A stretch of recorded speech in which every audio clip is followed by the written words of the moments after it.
everyone, welcome to class today. We are going to work on something really important today. We're going to work on touch and touching our dog. Lucy, hi. GoPro, stop recording.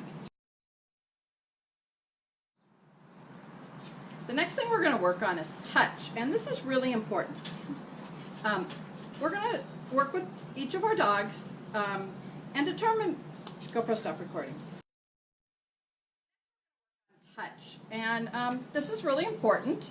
Can anyone tell me why they think it's important that we're able to touch our dogs? Exactly. We may need to take them to the vet, we may need to find out what's hurting them, and those are really important reasons to touch our dogs. Another reason that we want to be able to touch our dogs is it gives them information about what we're feeling as well as how they're feeling.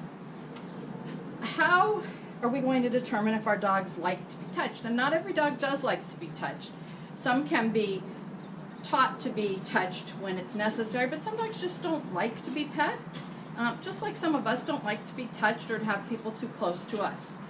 And can anyone tell me why we care whether our dog likes to be touched or not?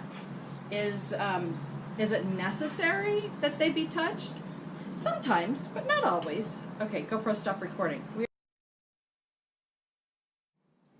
The next thing we're going to work on is touch and determining whether our dogs like to be touched or not. Can anyone tell me why they think it's important that we learn whether our dogs like to be touched? Exactly. It's really important that we be able to touch our dogs at certain points in their lives to determine if there's something wrong with them, if they're injured, if they need to go to the vet. And touch helps us to determine, how they're feeling, but it also helps them to determine how we're feeling. So touch is an important thing, and not every dog likes it. Good girl. Good girl. So we're going to see where each of these dogs are at this point in time in terms of being touched. What I'd like to do is have you guys pair up. One of you is going to be the toucher, and one of you is going to be the scribe. And I'm going to give you a sheet of paper, and it's going to tell you the different spots on the dog's body that I want you to touch. And it's going to have a scale from 1 to 5, 1 being the dog loves being touched, which means that they kind of go into you and push their body into you. Like she's kind of pushing her head into my hand now. She likes that. But if I show you something else, she's getting better at it. She didn't used to like to have her feet touched. Some dogs will pull their feet away when you touch their feet, and that will tell you that they don't really like it very much. I want one of you to scribe, mark down what the number is from 1 to 5 on this piece of paper. Just check off that box. And then we're going to switch and put that dog in the crate and take out the other dog and do it for each of the dogs. What do you do if your dog does not like to be touched? Well, very simple. You stop. We don't want anyone getting hurt, so if your dog doesn't like it or starts to growl or snap at you, you just stop. You can try a different location on their body, but be very, very careful about trying that. So we're going to start, basically, sit, good, with their nose, work to the top of their head, down their body, their legs, their belly, their butt, and their feet. But we're going to do each part separately, not quite as I just demonstrated in one fell swoop. That way we can determine whether they like it or not. How do you think you're going to touch your dog? Are you going to be rough with your dog? Are you going to touch them gently? What do you think? Well, what you'd see me doing. I'm fairly gentle, but because Lucy's got a fair amount of hair, she wants to work. She doesn't really want to play this game today. Because she's got a fair amount of hair, if I touch too lightly, she's not going to really feel it. So I'm not going to know whether she likes it. But on some of the shorter hair breeds, you don't have to give it quite as much pressure. And there's a little bit of trial and error.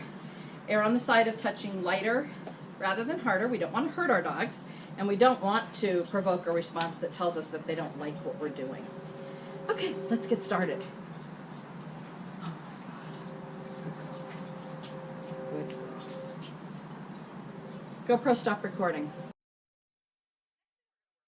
Touch. And can anyone tell me why they think it might be important to touch our dogs? Lucy, good. Can you sit? Sit. Good. Good girl. Yes, that's right. It would be important to be able to touch our dogs if we had to take them to the vet, if we wanted to find out if they were hurt or what was hurting them, to check for lumps and bumps and things that might be going on with them. Just get a general idea of how they're feeling. It's also important because they learn about us through our touch and what we're feeling through our touch. Girl. How are we going to find out if our dogs like to be touched? Well, we're going to start by touching them. And how do you think we're going to touch them? Are we going to be firm? Are we going to be soft? Can anyone tell me what they think? Exactly, exactly. So it's going to really depend on the dog, right? Lucy's got a lot of hair, so you're not going to be able to touch too softly, or you're not going to be able to feel or determine whether she likes it or not. So this is a nice, gentle touch. You don't have to go much harder than this or much firmer than this. But girl, I'm going to give you a sheet of paper, and it's going to tell you the different body parts to touch. We're going to start with their nose or their muzzle, and we're going to work all the way down to their tail. Now, you'll notice that Lucy doesn't have a tail, so on dogs like Lucy, we're going to skip the tail. And we're going to mark on this sheet of paper the box from 1 to 5, 1 being that they love it, which means that they move into the touch, and she might. See, she's moving into me. That would be a 1. But if I want to go to her feet, stand. Particularly, stand. Stand. Good. Good. Particularly your back feet. Stand. I lift them up. She doesn't, well, see, she's pulled away. So I would not maybe call that a 5, but maybe a 3 or 4. Good girl. Not her favorite thing. Now, what happens if you get a dog that has a 5? It really doesn't like the touch in that spot. What do? Exactly. You stop. And you stop immediately. We don't try again. We just stop. If they growl, if they really pull away, we don't want to make them stressed out. We don't want to hurt them, and we certainly don't want ourselves to get hurt. So we just stop, and that's just information that we're going to have. It's neither good nor bad. It's just information. All right, here's your sheets of paper. Let's get one dog out. We're going to pair you up. One of you is going to scribe, and one of you is going to touch, and then we'll switch so that each of you can do this with your own dogs. All right, let's get started. Does anybody have any questions before we do get started? Awesome, great. GoPro, stop recording.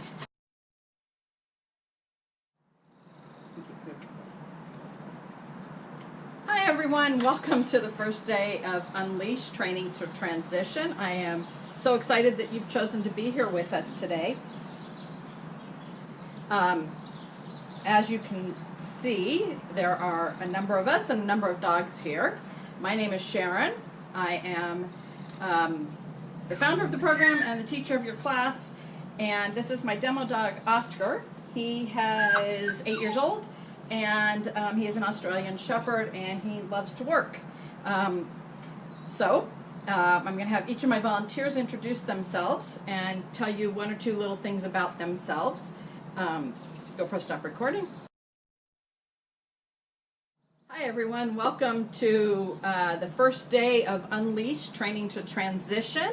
My name is Sharon. This is my dog Oscar. He is an Australian Shepherd. He is about 8 years old. I am the founder of the program and the teacher of this class, and I have been teaching in one form or another all of my adult life and working with young people like yourselves for a number of years and training dogs for about 16, 17 years now. These are my volunteers. I'm going to have each of them introduce themselves. They are all holding a dog. One of those dogs will be the dog that you will be working with for the duration of this class. They are shelter dogs, and our hope is that they will become better trained through your efforts and become more adoptable and find their forever homes. All right. And now that you've heard from my volunteers and who they are, I'd like you each to introduce yourselves and tell us just a little bit about yourself and maybe why you decided to take this class. Now for the rest of today, what we're going to do is first we're going to talk about the goals of the class and what the class is going to be emphasizing, the things that we're going to be working on and the markers that we're going to try to achieve in this class. Next we're going to do an activity which I call Quick Dog. And that is like speed dating, if any of you know what speed dating is. You're going to move through each of my volunteers. They're going to be paired up with a dog, and you're going to meet the dog. You're going to have about 5 minutes to interact with the dog, and however you choose to interact with the dog. And then you're going to move on, when I say it's time to move on, to the next dog in the group.